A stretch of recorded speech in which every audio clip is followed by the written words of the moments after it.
Aralar da beringuru guzti sekuleko altxorra dela badakiu, eta altxor horren barnean kokatu behar dugu larraun. Gainazala ezaune da denontzat, da lurrazpian de gauze asko ezaunek de, baino badaude beste horren beste oainiken ezautzeko daudenak. Larraunen garrantzia azkenean dauzkan bi aztarnategi garrantzitsuak, bata da mainearen kasuan oso Iberiar Penintsula mailan dagoen aztarnategi garrantzitsu bat da, hotzera moldatutako espezieen kopurua oso handia da, banako gutxi daude, baina gehienak dira mamutak eta errinozerilotxoak eta horiek badira garrantzitsuak. Eta beste alde batetik Amuxate bezalako aztarnategiak ematen digu ikutu ez den aztarnategi baten inguruko informazioa zelan sortu zen, eta ez da bakarrik lehi zehartzak ezagutzeko baizik eta zenolako prozesuak gertatzen diren aztarnategiak sortzen direnean. Kontatu nahi dizuet nola aurkitu genuen Amuxateko aztarnategia. Aurkikuntza nire taldekideek egin zuten 1988an, baina aztarnategia 1985an aurkitu genuen. Oso egun berezia izan zen, da askotan kontatzen dudan bezala, hasierako momentu batean izan zen liluragarria, oso aurkikuntza polita egin dugu, baina laster sentitu izan nuena izan zen ardura, kezka.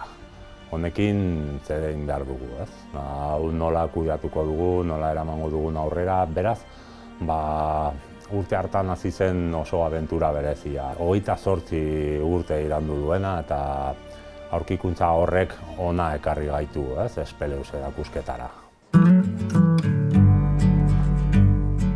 Gogoan dauket gainean nola Trinidad Torresek, Trinok esan ziten, nola bizi osotik ezautu bako banindu bezala esan ziten, Mikel, esto lo tenéis que llevar, eso tiene que estar en Larraun. Bueno, arrek esaten zuen pixkat modu permanente baten, ez? Y de alguna manera esta exposición va a reflejar dos cosas importantes. Por un lado, pues la historia de una especie de oso que fue muy importante, muy llamativa por su tamaño y que luego se extinguió. Y la segunda cosa que va a reflejar es la importancia de los patrimonios naturales de las zonas. Pues aquí se hace un recorrido del origen de los osos, del origen de los yacimientos y de todo lo que aporta el yacimiento de Amuxate al conocimiento del Pleistoceno en la península ibérica.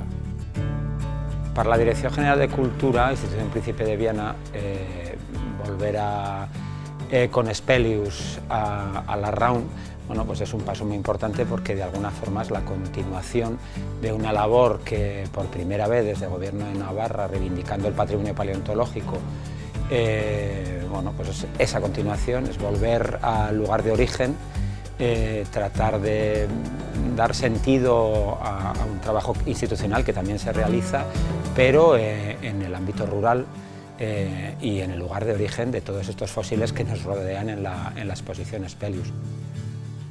Eta eskerrak nola ez, pues ondare taldeai. Eskerrako kulpako ez dakit nola hasi.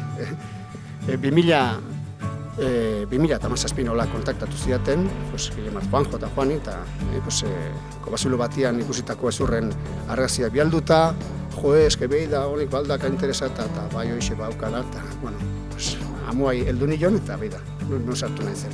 Larraunen ezagutzen dira 200 koba baino gehiago, baina hala ere ez da ezagutzen koba horiek gorde dezaketen, gorde eta auki dezaketen ondarea nolakoa da. Ondarea arkeologikoa eta paleontologikoa. Arraroa da, inbeste koba onda, hain aztarnategi gutxi ezagutzea. Hortarako egiten duguna da, kanpaina bakoitzean, kobazulo batzuk arakatzen jutea, azaleko miaketak egiten ditugu, aztarna arkeologiko edo paleontologikorik badagon, eta egon ezkero, hasierako balorazio txiki bat egiten dugu. Hortikan aurrera, emaitza positiboak lortuzkero, balorazio txiki bat egiten dugu, eta horren arabera, gai bakoitzeko adituaren eskura jartzen dugu bildutako informazioa. ondare kulturtaldeko kideak, hor hainbat kobazulotan miaketak egiten egon dira, eta azkeneko urte terdian esan dezakegu aztarnategi oso garrantzitsuak aurkitu ditugula.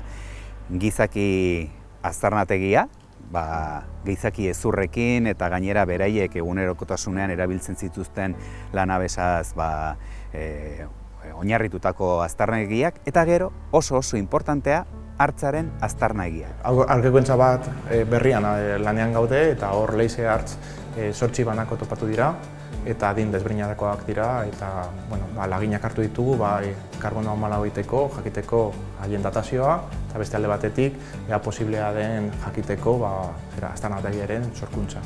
Datazioak jakin bezain pronto jakingo dugu ea non kokatzen diren, ea azkenetarikoak diren, ze leize hartzak desagertzen dira orain dela gutxi gora bera 25.000 urte, orduan jakin dezakegu ea beste aztarnategien koetaneoak direna gutxi gora bera, Amuxate bezalako aztarnategiaren garaiberekoak diren, edo aldiz berriagoak diren edo zaharragoak. Horrek ere emango digu informazioa hemen inguruko paleokologia zelakoa zen. Guretzat egun polita da gaur, kobazuloen eguna ospatzen dugulako, eta gainera egiten dugulako bat, gure baiaran lan egiten duten ondare kulturtaldearekin eta Larraun udaletxearekin. Badugu Larraunen esposizio bat, Espelaus izenakoa, hor ikusiko dituzuen fosilak oso interesgarriak dira eta kontatzen digute Aralar, gizakia egon aurretik nortzuk erabiltzen zuten, ze hartzak ibiltzen ziren, eta oso mimo handiarekin egindako esposizioa da. Gaur prestatu duguna da divulgaziorako tailer bat. Tailer bat baino 3 bat tailer izango dira. Pixkat historiarrea jendearen artean zabaltzeko eta historiaren gaineko ulermena eta jakintza pixkat errazago erakusteko. Si yo voy al borde de un río, de un lago, a pescar truchas o salmones, le pincho y ya está, y los dientes sirven para que la presa no huya. Pero si voy a una masa de agua que cubre más y donde tengo que arrojar, lo que me interesa es no perder el proyectil. De tal forma, si yo hago la punta extraíble y le meto un ñaca al salmón o a la trucha, el salmón va a empezar a tirar, se va a quedar atrapado con los dientes, va a soltar la punta y se va a alargar. Pero es que esto se va a quedar el salmón tirando para abajo y no tiene narices de meter el palo debajo del agua.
Askotan pasten dena da, etxin daukaguna ez dugula baloratzen.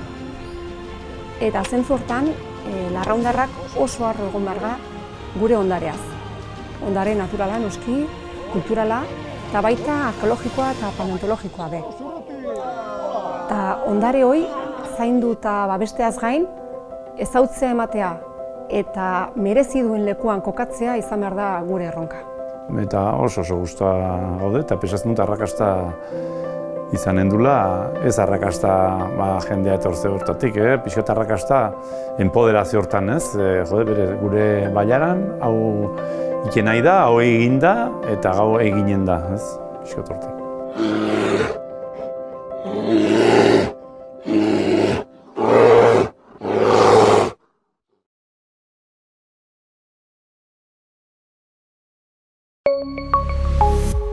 Gobierno de Navarra. Nafarroako gobernua.